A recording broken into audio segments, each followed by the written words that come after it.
ataką. Buvo epizodų, kuomet savo meistriškumą turėjo demonstruoti ir mūsų rinktinės vartininkas Artiomas. Tikrai papuls ne vien A lygos atstovai, kadangi vienoje poroje, jeigu neklystu, susitiks Navigatoriai ir Transindesas. Smūgis ir 2-1.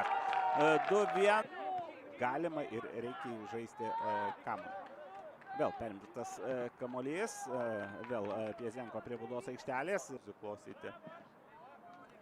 Bet aišku, dar ne rungtynių pabaiga žaidėjų suolelio. Na, bet lietuvaičiai akivaizdžiai, jeigu pirmame kėlinyje, čia smūgis ir dar vienas įvartis. Aštrūs momentai ir pavojingi momentai, na, bent jau kol kas kyla tik prie Maltos. Nelabai jau ir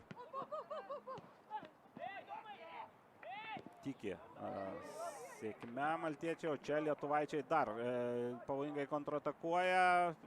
Na, ar bus smūgis, Piezenko ir 4 įvarčius pelnęs Rodionas Piezenko. Sėda linija, na, tiesiog sutaršė Maltos ekipos gynybą, o čia viskas dar tęsiasi. 73 minutė, 6-1 ir dar matau, kad šou tęsiasi, situacija keičiasi ir vis daugiau žaidėjų į Lietuvos jaunimo rinktinės atvyksta ne tik iš Lietuvos.